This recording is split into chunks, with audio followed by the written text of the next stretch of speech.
happy to have you all. Good evening or good afternoon. I'm going to introduce Dr. Magill today. As you all know, he is an associate professor in the Division of Endocrinology and Metabolism and Clinical Nutrition at the Medical College of Wisconsin. Dr. Magill completed his PhD in physiology from University of North Dakota in 1986 and then went on to receive his MD degree from the same institution in 1990. He completed his residency training in internal medicine at the University of Wisconsin Hospitals in Madison and subsequently completed his endocrinology fellowship at University of Michigan Medical Center in Ann Arbor, Michigan. His clinical interests include evaluation and treatment of all types of diabetes, including diabetes during pregnancy as well as monogenic forms of diabetes. He also has special interest in as well as clinical as well as research interest in endocrine hypertension, particularly primary hyperaldosteronism. We are really happy that Dr. Magill is going to provide us with some updates in diagnosis and management of endocrine hypertension caused by primary hyperaldosteronism. Dr. Magill? Okay, thank you, Vidya. So I don't have any disclosures. So I'm going to go through and describe what Conn syndrome was and how it was developed. We'll talk about the ravages of excess aldosterone over time. What is the prevalence of primary aldosteronism? What are the end organ manifestations from excess aldo? How to screen for aldo, and there's some particular points we'll go over. The confirmatory testing and whether you need to do that in all cases. And then the differentiation of subtypes so you can treat the patient appropriately, and that might include surgery or medical treatment. And then I'm going to spend quite a bit of time on adrenal vein sampling. So there should be plenty of time for questions at the end. So Jerome Conn was a professor of medicine and chief of endocrinology at the University of Michigan Medical Center in the late 40s and early 50s. And this was actually before aldosterone had been isolated. He had a patient, M.W., who was a 34-year-old woman who he evaluated extensively in 1954. In fact, she was in the hospital for months. But she had a 4-year history of hypertension, 7-year history of muscle spasms, weakness, headaches, and excess thirst and polyuria. She had at least 2 episodes of periodic paralysis due to hypokalemia. Her initial blood pressure was quite elevated. There were no signs of glucocorticoid or androgen excess, no edema. She had normal heart, motor, and neurologic exams. So at one point, she was taking 180 milliequivalents of potassium in a divided dose daily. And I've seen a couple of patients with this much potassium, but this is prodigious potassium loss.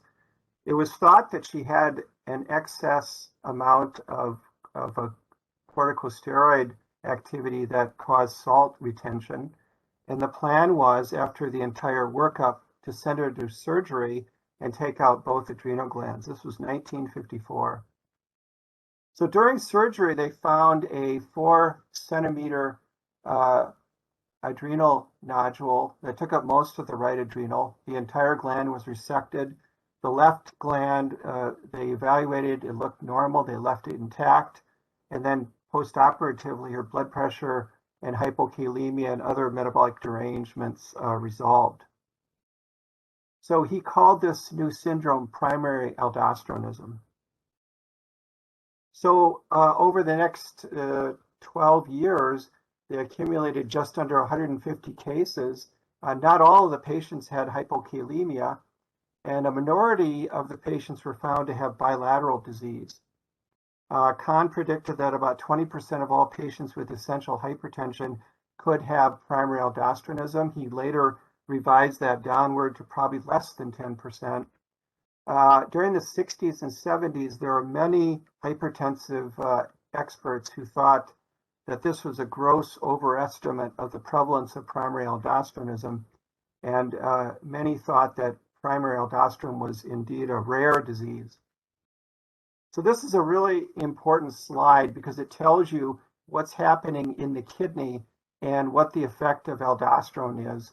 So you have sodium. Can you see my arrow?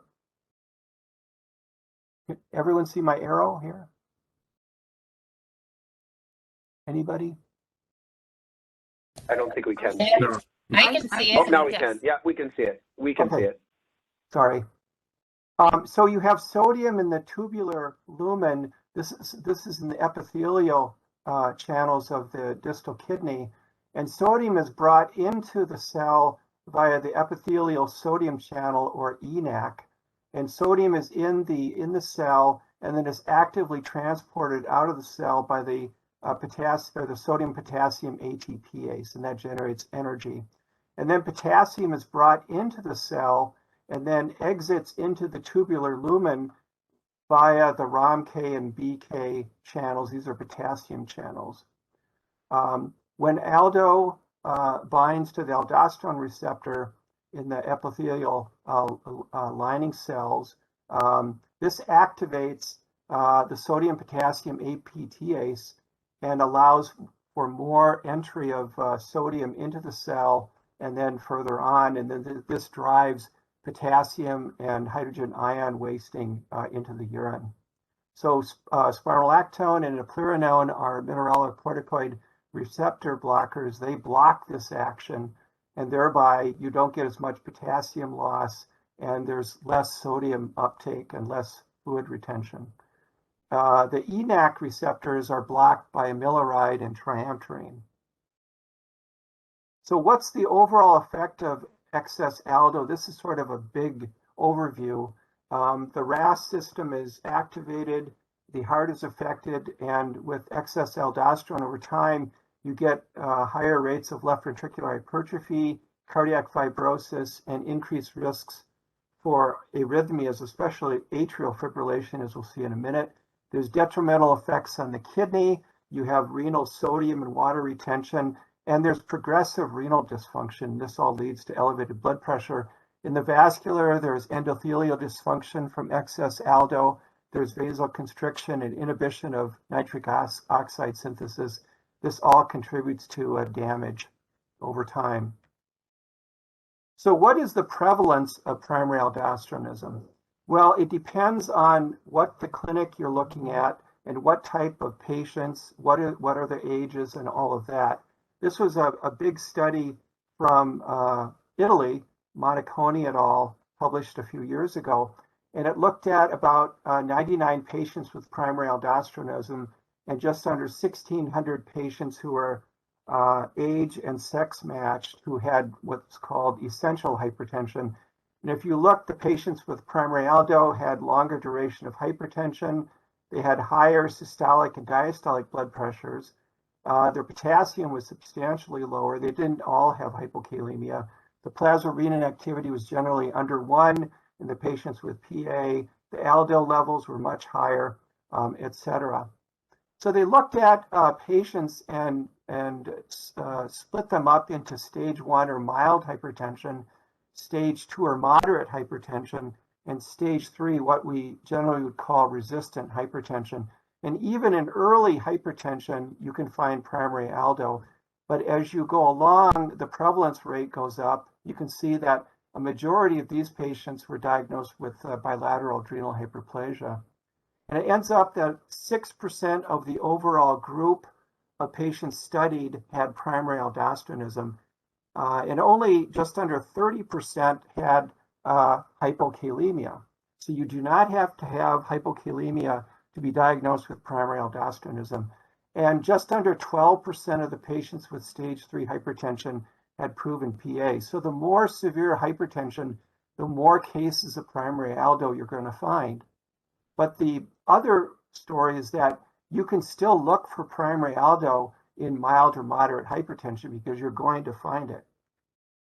This is a study that looked at referral centers for hypertension around the world. And in general, about 20% of patients with resistant hypertension have primary aldosteronism. You see varying rates, but Seattle, Birmingham, Alabama, Oslo, and Prague. So if you look for it, you're going to find it. So now let's look at end organ damage from excess aldosterone. This was a big study, I believe from France. There were 5,500 patients managed in a large referral center. They found 124 patients with primary aldo. A little over half had aldo-producing adenomas, and the rest had bilateral adrenal hyperplasia. And they looked at the cardiovascular events in the PA group compared to those with essential hypertension who are age and gender matched. And the prevalence of stroke in primary aldo was about 4 or 5-fold higher compared to those with essential hypertension. Non-fatal heart attack was about 7 or 8-fold higher. Atrial fibrillation was about 12 to 13-fold higher than patients with primary or essential hypertension. And left ventricular hypertrophy, and the gold standard to detect that is with an echocardiogram, was higher in the primary aldo patients. So there's a substantially higher risk of cardiovascular disease in patients with longstanding primary aldosteronism. In addition, we found that in the last 10 or 15 years that there is a decline in kidney function over time. So this was a large study from the CANS registry in Germany, where patients with primary aldo were matched with patients who are age and sex matched and body mass index with hypertensive controls. And up to 1,000 days after an adrenalectomy for aldo-producing adenomas, you see the systolic blood pressure fell from 160 to 144 millimeters of mercury, and that was highly significant. On the other hand, the mean GFR 1,000 days after surgery declined from 71 to 64, and there were some who had even further or more precipitous decline. So despite undergoing an adrenalectomy, we see a decline in renal function over time. And the same thing happens when you treat medically with spironolactone or eplerenone. So there are longstanding detrimental effects to having excess aldosterone. So now let's talk about screening and the particular points to consider, and then confirmatory testing. So who should be screened for primary aldo? Well, any patient who has hypertension and hypokalemia, it doesn't matter if it was diuretic induced or not, they need to be screened because there's a high prevalence of primary aldosteronism in that group of patients. And then, of course, patients with resistant hypertension, that means that they're on 3 or more antihypertensive medications, yet their blood pressure is not controlled. And there's a lot of patients out there with resistant hypertension. Patients with hypertension who are young, and this is a completely arbitrary cut point. You can pick 30, you can pick 35, you can pick 40, as long as they don't have obesity or renal insufficiency, Cushing's, or anything else that could cause hypertension. So I think all of these patients should be screened. Any patient who has an adrenal nodule and hypertension should be screened for primary aldo. Patients with obstructive sleep apnea, about 20% of those patients have primary aldosteronism. So another big group of patients to consider screening. And then if there's a family member with primary aldo, other family members with hypertension should be screened because some of these patients have a familial disorder. And this is a newer criteria. If a patient has hypertension and atrial fibrillation, they should be screened because we saw with the previous slide the marked increase in risk of primary aldo in those with atrial fibrillation. So screening. Some of the original data came from Dunn and Espiner in New Zealand. They recommended looking at an aldosterone and plasmarenin to screen, but it never really caught on. Hiramatsu and his group from Japan recommended using an aldo to renin ratio, or ARR, to screen, and this kind of was an impetus to screening for more and more of primary aldo.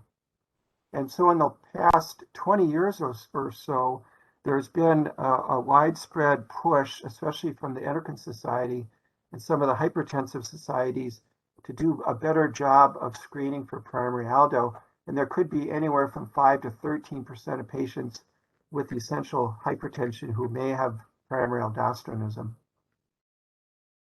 So you've seen these charts about all of the issues with the different antihypertensive drugs and their effects on plasma renin activity, aldosterone, and ARR.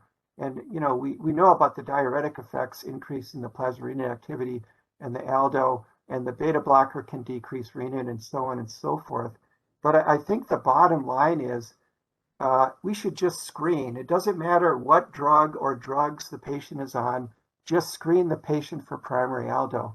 Don't worry about stopping all these drugs and allowing the blood pressure to go sky high. Just screen. Don't worry about the drugs, with a couple of exceptions. So traditionally, we've always said that if a patient is on a mineralocorticoid antagonist like spironolactone or eplerenone, that we should not be screening for primary aldo because they lead to an elevated PRA, in some cases elevated aldo, and to delay this until after the workup is complete. But I think there are certainly some exceptions. If a patient has hypokalemia despite being treated with a mineralocorticoid antagonist, the MR is not fully blocked. So you could go ahead and screen and work those patients up. And secondly, if the plasma renin activity is less than 1 on treatment with an MR antagonist, you can go ahead and work up the patient and even send them for adrenal vein sampling, and the results are going to be reliable. And we'll go through this in a few minutes. This is contrary to what many of you have been taught, I know. Just overall, despite the push to screen for primary aldo from the Endocrine Society, the screening rates are absolutely abysmal. This was an interesting study published in the Annals recently on a series of US veterans with resistant hypertension, and they tested for primary aldosteronism. And they had a huge number of patients. They excluded patients who had chronic kidney disease or had already been tested for primary aldo or were on spironolactone or eplerenone, and they still had 269,000 patients. Now, of that group, only 4,300 were tested for primary aldosteronism. That is just abysmal. But of those that were tested, 14% ended up having primary aldo. So again, resistant hypertension, you're going to find a lot of primary aldo in this group of patients. So some of the patients went to adrenalectomy. Many were started on mineralocorticoid antagonists. Patients without evidence of primary aldosteronism, over 1,000 patients were treated with mineralocorticoid antagonists. And this is a great idea because spironolactone is a fantastic drug to treat resistant hypertension, even if the patient doesn't have primary aldo. So you see in the dark green here, the number of patients that were tested, and it really hasn't changed at all from 2001 until 2017. No change. The reason is the message is not getting to primary care. It certainly is not getting to cardiology, and I'm not sure how well it's getting to nephrology either. So again, only 1.6% of veterans with resistant hypertension were tested for primary aldo. In this large group of patients with resistant hypertension, there was no increase in the amount of testing over 17 years. And those tested for primary aldo had a 4 times higher likelihood of starting an MR antagonist, and this led to better blood pressure control. So the evaluation for primary aldo, you've seen these types of slides before. You start with a seated ambulatory patient, you draw a plasma aldo, you get a plasma renin activity and a potassium. You need the potassium because if the potassium is less than 3.5, it may impair the secretion of aldo and you'll get a false negative result.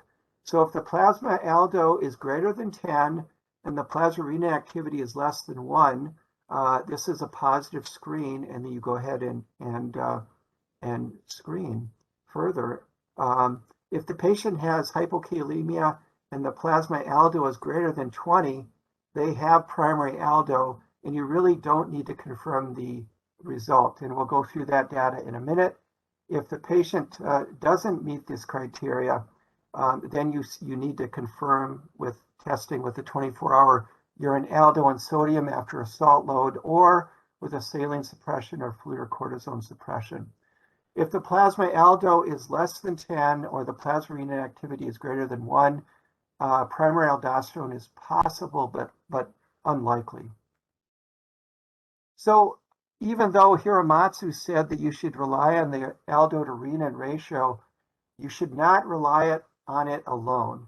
So here's 3 ARR values that are around 30. Now this patient has an aldo of 6 with a low plasma activity. It's very unlikely that this patient has primary aldo. This patient with an aldo of 10 and a PRA of 3, they could have it, so you should screen. This patient with an aldo of 17 and a PRA less than 1 likely has it, and go ahead and screen all of these patients. So don't rely strictly on the ARR. You still have to look at the aldo. It should be above 10, and the plasma activity should be less than 1. So the confirmation, if you need it, we tend to use oral salt loading. So you either have the patient take sodium chloride tablets or ingest a lot of salty foods. I tell patients to eat a great big salty pickle twice a day and really heft up the salt load.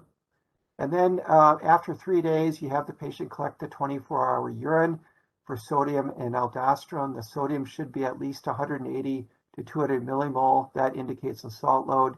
Check the potassium or electrolytes on the 3rd day to make sure it's not low. And then if the 24-hour urine aldo is above 12 with an elevated sodium, that confirms primary aldo. Urinary aldo between 8 to 12 is gray zone. If it's less than 8, they probably do not have primary aldo.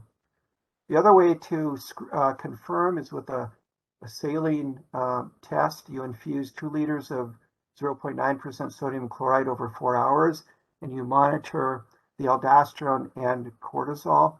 If the plasma aldo at the end of the 4 hours is greater than 10, that confirms primary aldo. Aldo in the 5 to 10 range is in the gray zone. There's quite a few false negative results with saline suppression.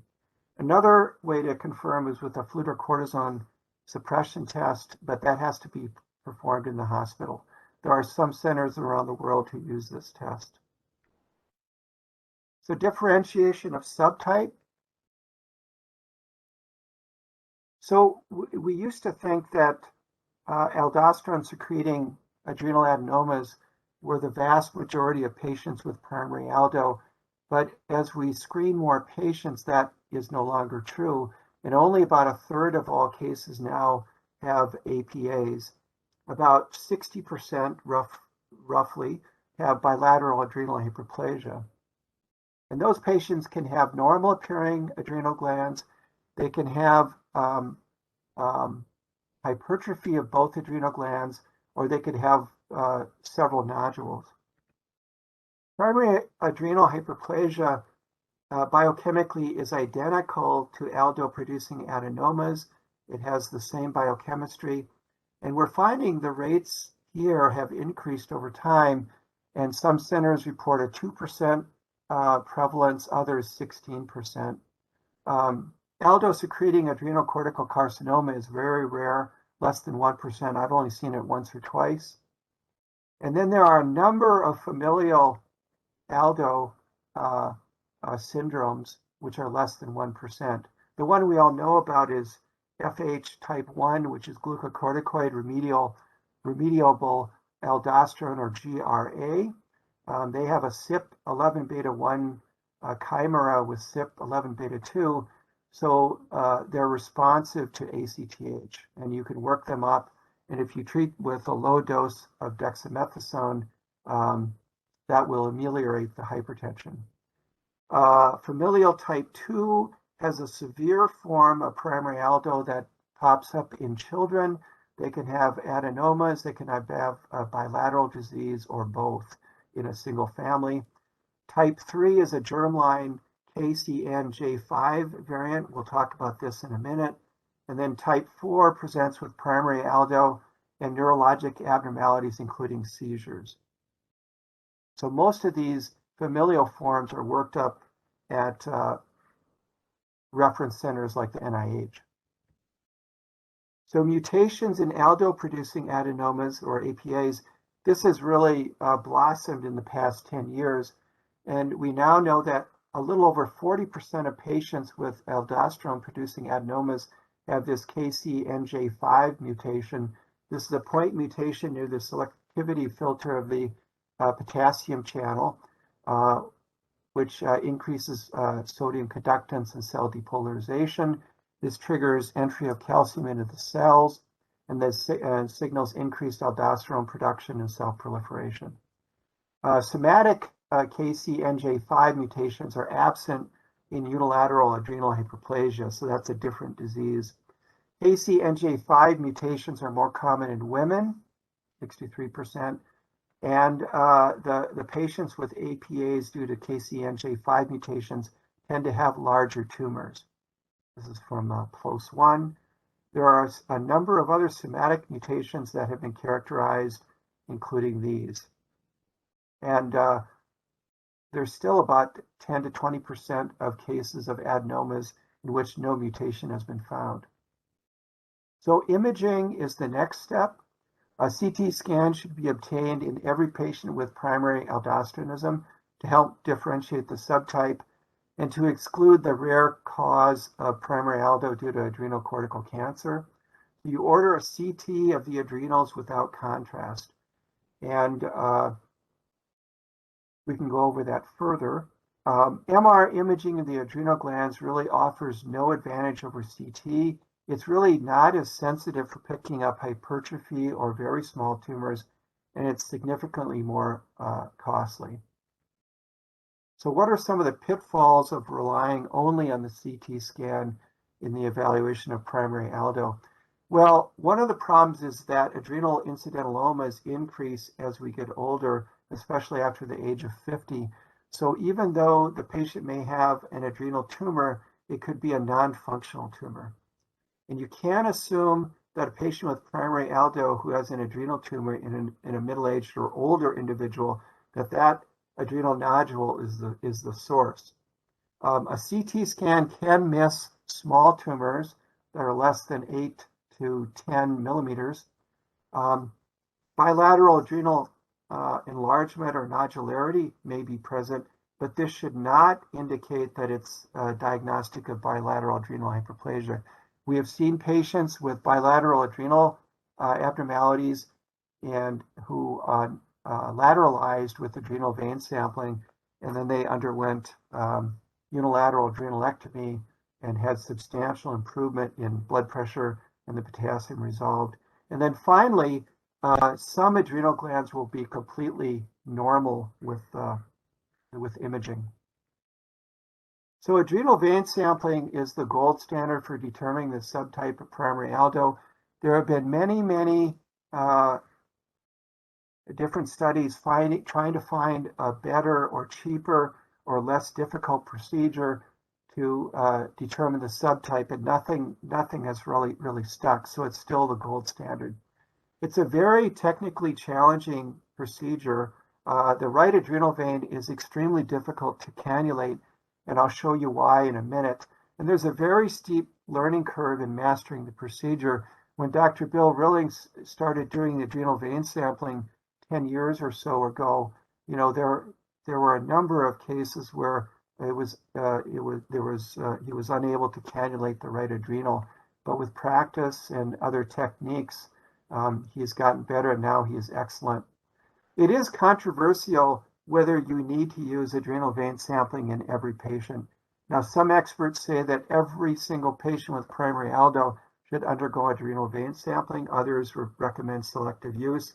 We'll go through some of those factors here in a minute. So this is just a cartoon of the adrenal vein sampling. You go in with the catheter in the right femoral vein, and then you sample from the right adrenal vein and the inferior vena cava.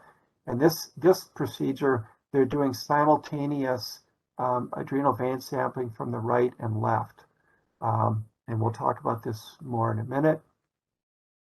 So on the right, we see cannulation of the right adrenal vein, and you have to go up with a catheter and then you've got to hook it around to get the catheter in place. If you put the tip of the catheter right here, it's going to be diluted by venous blood, and you'll probably have a false or inadequately sampled right adrenal vein. The other problem is that there are a number of accessory veins in the vicinity of the right adrenal vein, including in this case these hepatic accessory veins. So it can be really challenging figuring out what you're sampling.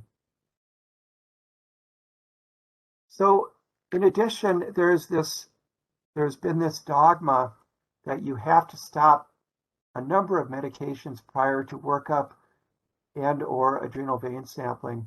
And it's always been the dogma that you have to stop spironolactone and eplerenone 6 weeks prior to adrenal vein sampling.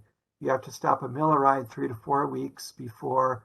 If a patient is on drospirenone, it has weak spironolactone-like activity. These are oral contraceptives, often used in treatment of women with PCOS and acne.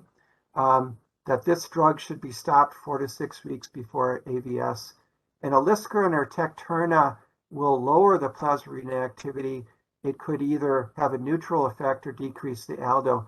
So this drug probably absolutely should be stopped before evaluation and proceeding with adrenal vein sampling. And the final point here is that you should check potassium immediately before the adrenal vein sampling.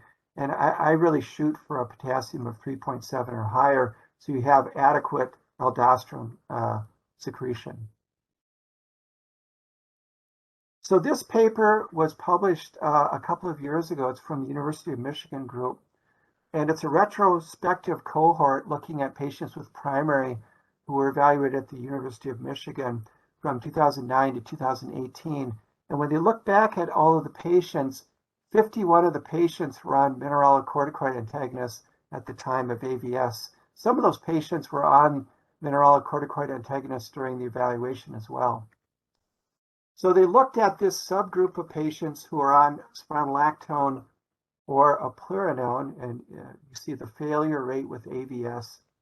They found a higher rate of unilateral primary aldo in this group of patients than the patients who were studied and were not on a mineralocorticoid receptor blocker. So as a rule, this group of patients had more difficult to control hypertension and more hypokalemia. So maybe it was thought we'd better continue the drug, even though when they were evaluating the patients, they didn't know it.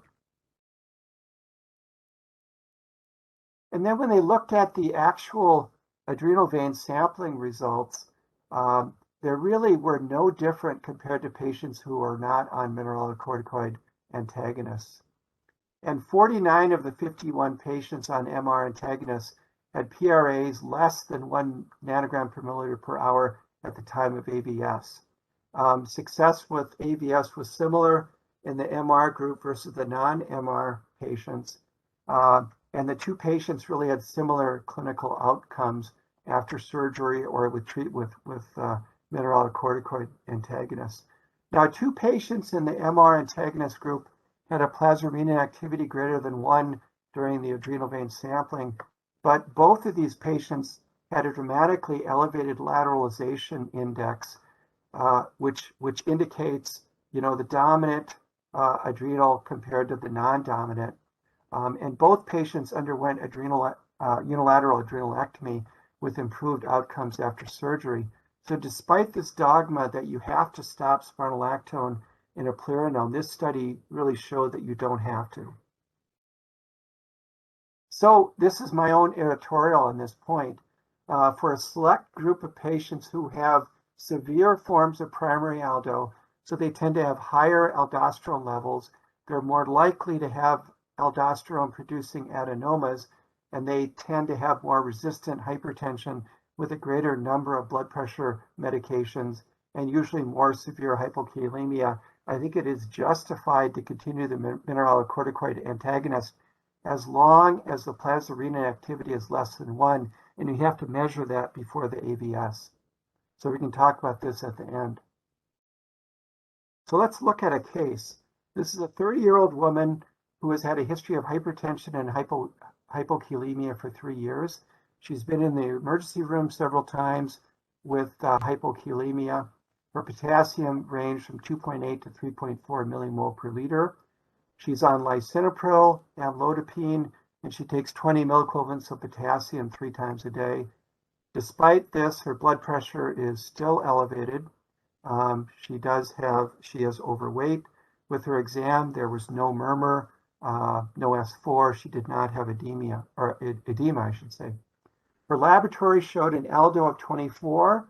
Her plasma renin activity was 0.4. Her potassium was 3.4. We did do a 1 milligram overnight dexamethasone suppression, which showed a normally suppressed cortisol, suppressed ACTH as expected, and the dexamethasone was measurable. She was a non-smoker. There's no family history of primary aldo. So she had a CT scan which shows this 1.3 centimeter homogeneous appearing right adrenal nodule with relatively low density, 8 Hounsfield units. The left adrenal looked completely normal. So does this patient have primary aldosteronism? Anyone venture a guess? Well, it's an easy one. Of course she does. She's got a high aldo. She's got a low plasma renin activity. She has hypertension and hypokalemia. Does she need confirmatory testing? I would say no, and we can argue this point, but I want to show you more data in a minute. Does she need to undergo adrenal vein sampling?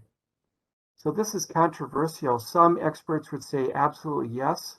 Others would say no, because she has all the criteria and she's young that you could go to right to surgery. So this is an interesting paper published last year in JCEM from Japan. There were 327 patients screened for primary aldosteronism, and 77% were confirmed to have the syndrome. They looked at 87 patients who had a plasma aldo greater than 20, PRA less than 1, and hypokalemia. And 100% of these patients had unilateral aldo production.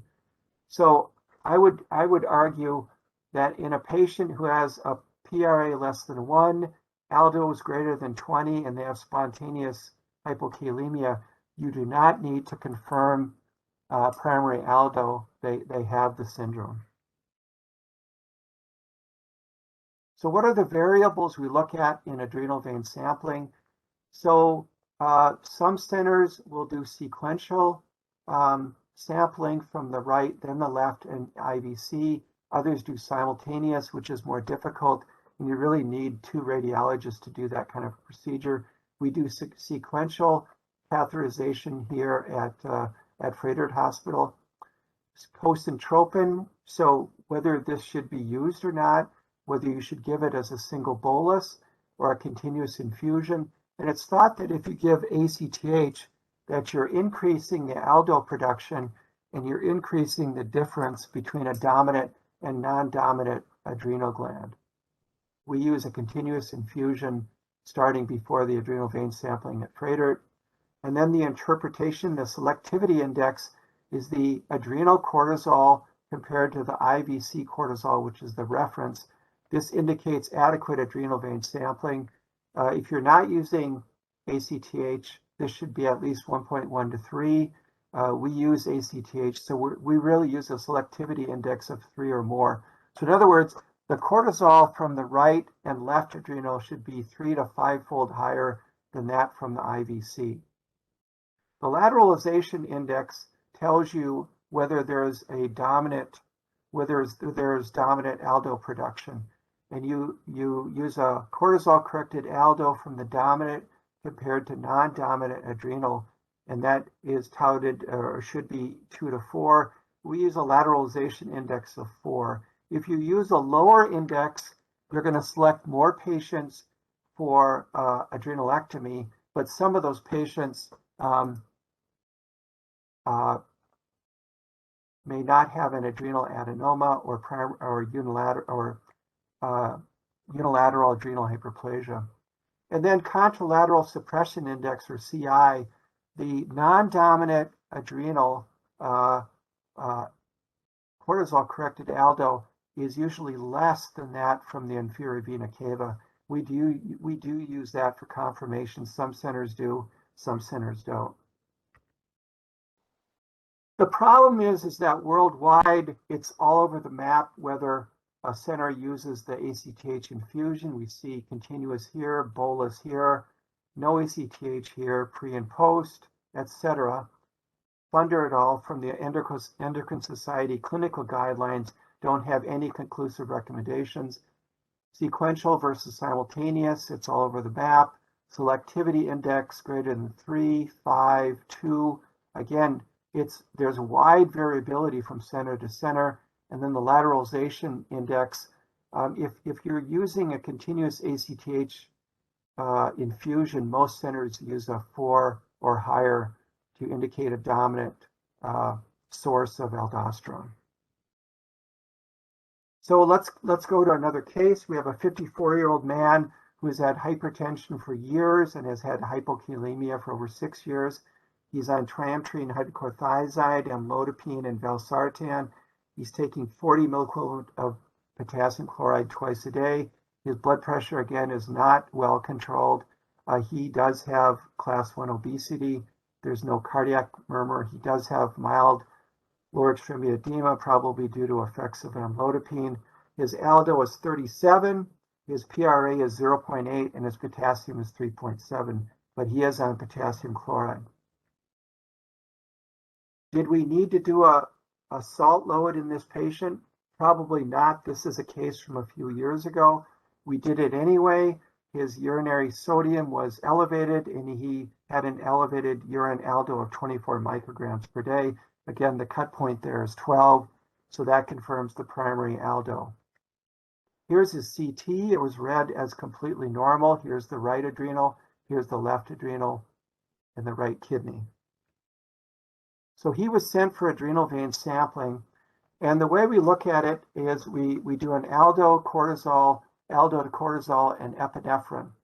And Bill Rilling typically does 2 or 3 samples from the right just to make sure that he's got enough data.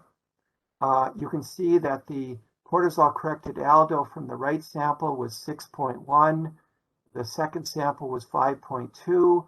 The cortisol-corrected aldo from the left was suppressed compared to the inferior vena cava. So the selectivity index was high enough that this was a good sampling across the board, so it's a successful procedure. The lateralization index is 8.7 for the right compared to the non-dominant. So this lateralizes to the right adrenal gland despite the normal CT scan. So he may have a very small tumor, or he could have unilateral adrenal hyperplasia, which acts just like an aldo-producing adenoma. So surgery for unilateral sources of aldo, it's typically done laparoscopically. The entire gland is removed. I know that some centers were doing partial adrenalectomies, but that failed in some cases. Over 90% of patients will have resolution of hypokalemia. The majority of patients tend to have improvement in control of hypertension. Those that don't have had long-standing hypertension, 10 years or longer, often older individuals, those with a family history of hypertension, if they've been on 2 or more antihypertensive medications prior to surgery, and if they had a higher aldo level preoperatively. So what do we do after surgery? I recommend that we check the aldosterone, plasmarenin activity, electrolytes, and creatinine the day after surgery. You should also measure a cortisol and ACTH, and we'll talk about that in a minute. The potassium should be stopped because hyperkalemia develops in some patients after adrenalectomy, and the dosages of the blood pressure medications may be able to be reduced depending on the blood pressure response. So now I just want to talk briefly about co-secretion of cortisol in primary aldo. You may or may not have heard about this concept. So the Kahns group in Germany have been studying primary aldo at a number of university centers. And this was a prospective study of patients with primary aldo with unilateral aldo production undergoing unilateral adrenalectomy from 2014 until 2018. All patients underwent ACTH stimulation post-op. Now, you can argue about their criteria for adrenal insufficiency, but they defined 27% of the patients as having adrenal insufficiency after unilateral adrenalectomy. About half of these had what they called severe adrenal insufficiency. They were treated with hydrocortisone postoperatively. So based on these results, between 13 and 27% of patients with an aldo-producing adrenal adenoma may have co-secretion of cortisol. There have been other studies that have found similar findings. So if you have a patient with an aldo-producing adenoma, they should undergo testing for cortisol excess prior to surgery. So you do a 1 milligram overnight dex suppression test. You measure a cortisol at 0800 the next morning. Normal response is less than 1.8 mics per DL. Gray zone is 1.8 to 5, and anything equal to or greater than 5, they may have cortisol-producing adenoma. And that's important because if that patient has surgery, they can develop adrenal insufficiency postoperatively. So now let's go on to medical treatment. So this is the treatment of choice for patients with bilateral adrenal hyperplasia. It's the treatment for patients who are unwilling or not able to undergo adrenal vein sampling or adrenalectomy, or if the adrenal vein sampling is not available, or in failed adrenal vein sampling, in elderly or frail patients, and patients with stage 4 or 5 CKD. So this is the mineralocorticoid antagonist spironolactone and eplerenone. Eplerenone was developed and came to market in the early 2000s. It has less of an affinity for the androgen and progesterone receptor, so it tends to have less side effects. These drugs have been shown in animal models to reduce interstitial fibrosis and remodeling, reduce left ventricular hypertrophy, lower the risk of cardiac death, and improves myocardial perfusion. It improves endothelial function and dampens inflammation. It reduces systolic and diastolic pressure and actually reduces proteinuria and histologic damage in the kidney. So this was a study that looked at patients who were sent for unilateral adrenalectomy, mostly for aldo-producing adenoma, or were treated medically with spironolactone. And they found 1 year after adrenalectomy a reduction in left ventricular mass, which was significant in the surgery group. And when they continued to follow them over a period of 3 to 6 years, there was a further reduction in left ventricular mass. In the patients treated with spironolactone, after 1 year, there was no significant change in left ventricular mass. But when you followed these patients over time, there was a reduction which was comparable to that from the adrenalectomy group. So it just takes longer for the spironolactone to be effective. And I would argue that these patients probably were not on a high enough dose of spironolactone. So spironolactone has long-acting active metabolites. It can be given once a day. You start with 25 to 50 milligrams and then increase as needed. The full effects of spironolactone can take several weeks because of these long-acting metabolites. Eplerenone has less side effects than spironolactone, so you don't have the breast issues and the effects on libido. It's a shorter acting drug, so it really has to be given twice a day. And it's about 50% as effective on a molecular weight basis compared to spironolactone. So you start with 25 or 50 milligrams twice a day. Some patients need 200 to 300 milligrams of eplerenone, and you may get queries from the insurance company, but that's the dose it may take. And despite being available as a generic, it's more expensive than spironolactone. And then finally, when you're starting spironolactone or eplerenone, stop the potassium, monitor electrolytes and kidney function a few weeks after starting the medication and after dosage adjustments. And as we've seen, expect a decline in the GFR. You might have to reduce the dose as you go along. And there are some patients who develop hyperkalemia. So that's the whirlwind tour of primary aldosteronism. I hope that some of these concepts that might be new, that we've gone over it adequately, and I have plenty of time for questions. Thank you very much. Thank you, Steve. Thanks for kicking off our new academic year grand rounds. We really appreciate it. So I want to open up for questions. I want to first invite fellows, our ex-fellows to ask, because often I feel like some of you are shy. Everyone's an ex-fellow. Right. Well, I'm talking about, well, recent ex-fellows. So, you know, I just thought maybe if you're shy or something, just giving you floor for a few minutes, you know, that would be Vidya, nice. Yes. just a general comment. First of all, Steve, this Herschel, awesome talk. As a rhetorical question that I'd like your opinion on, I think it's an outrage that people are not testing for aldosteronism. I mean, it's just an outrage. And I'm sitting here trying to think of what to do about it. And I just think that everybody with newly diagnosed hypertension should be screened. And maybe we're doing ourselves a disservice with all these but ifs and stuff. Just everybody. Yeah. And the screening costs are so little compared to everything else, the treatment and the drugs and just seeing the doctor, that I don't know what the solution is, but I think maybe that's one of them. And I'm interested in your opinion about this, because there has to be a public health solution to this absurd situation.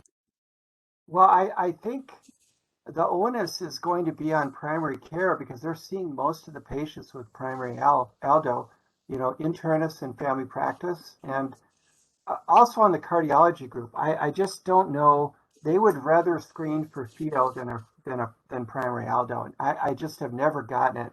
They've never gotten the message. I mean, there are some cardiologists who obviously do screen, but they're just not getting the message. And you know, if you have a patient who has hypertension, they're on valsartan, and they have hypokalemia, what is wrong with this picture? They need to be screened for primary aldo, you know? I don't know what to do about it. It's a public health problem, and we're missing the boat, obviously. Thank you, Steve. So, okay, now the fellows, if you guys have any questions, you want to, you know, just leave open for them. Sorry, did I hear something? This is Xiaomira speaking. Hi. Hi, I just want to say thank you so much for the presentation, and I concur with Dr. Magill and everyone else here that the hyperaldo is really common. I just came here for no more than 9 months, and I have 3 already. Good. You got to screen more. So every one of us has patients with primary aldo in our practice. You know, we have a lot of diabetes patients. Patients with primary aldo with diabetes can have primary aldo. So think about screening. We should be screening a lot more patients because we're missing a lot. Did you have another question?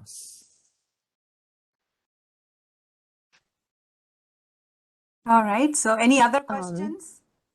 Hey, Dr. Magill, I have a question. If the patient working up had a recent CT abdomen and pelvis, do we still need to go ahead and get the dedicated CT of the adrenal glands? Yeah, so this is one of my teaching points. Get the CT and get it into PACS and look at it. One of my other pet peeves is that people with adrenal nodules, it is never or very rarely in the medical history, and most of the patients have no idea that they have an adrenal nodule. It's discussed, it's left in the tracks. So if a patient has had a CT, look at it, because you may find an adrenal nodule, you may find some kidney stones, you may find other things. But yeah, get the CT. It may be good enough and you may not have to get another CT. Thank you. I have a question, Dr. Magill. Yep. So have you ever seen primary hyperaldo when renin is more than 1, especially in patients who have run ACE inhibitors or beta blockers, or even more than 2? Have you ever seen, is it safe to assume that they don't have, because, we do get all these kind of variations and stuff. Have you ever seen? I tend to say no, but what has been your experience? I would say yes. And so I think in the early days of primary aldo, there may not be enough aldosterone produced, and you could have a plazarinin that's around 1.1, 1.3. It's not going to be 3 or 6, and there are patients who have been described in case reports who have had PRAs above 1 who had primary aldo. If you see a patient who is on an ACE inhibitor and let's say a diuretic, and their PRA is elevated and their aldo is elevated, they could still have primary aldo. So you may have to work them up and figure that out. So what's been your cutoff? So what if they have 2? Is that something do you still see? Have you seen in patient with proven primary hyperaldo with renin over 2? No. Okay, so low ones are, I think, yeah, and I think that I would tend to agree, but Yeah. because sometimes, you see that, do you want, because, there are people with resistant hypertension that don't have, and then they do have high aldo. And if I think right now I'm like looking at one patient who's at renin of 2.5 or something. And she said she has adrenal nodules. She was sent to me saying that go to Freighted, they'll take your adrenal out or something. So, the aldo is 40 something, but renin is also 2.5, 2.9 a couple of times. So, Yeah, but I'm going to work that's it a out. tough one. Yeah. I have one more question, but I don't want to hog the mic here. Does anyone else have questions? I have a question. This is Ty. Great talk, Steve. Cool. So question, what do you make of lack of suppression of the contralateral adrenal? So certainly not as high as the one that's dominant, and if you have a lateralization index that's high, but it doesn't suppress below the IVC. I teach in the endocrine physiology to medical students that contralateral should be suppressed below the IVC, but recent papers show that that's probably not the case in half of the unilateral adrenal disease. Yeah, I think you can see a mildly elevated contralateral cortisol-corrected aldo compared to the IVC. Now, if the lateralization index is elevated, some centers will take out the dominant gland, even though it could be bilateral disease. And some centers report that they have a good clinical outcome. We typically have not done that, but that's a center-dependent approach. So they may have bilateral disease, but they have dominant aldo from one side. Did that answer your question? Yeah, definitely. Thanks. I heard someone else was trying to speak up, right? Is there anyone else have questions? It was me, Lisa. I was wondering, in patients who have adrenalectomy and whose hyperaldosteronism resolves, but they continue to be hypertensive, do their outcomes, cardiovascular outcomes, improve still? Because maybe there's no aldosterone to promote remodeling and fibrosis. Yeah, so those patients tend to have the genes for essential hypertension, which they probably inherited from their parents. And that's a tougher issue. And they may not do quite as well as patients who have a surgical cure. Clearly that's true. But even if there isn't a surgical cure of the hypertension, those patients tend to do better as a group than prior to surgery. Did that answer your question? Yes, thank you. Since maybe a couple more questions, anyone? I want to ask one last question, Dr. Magill. So what's your take on what's the max dose of eplerenone or spironolactone? I mean, technically there is none, right? So what do you push for, especially eplerenone? What are your thoughts on that?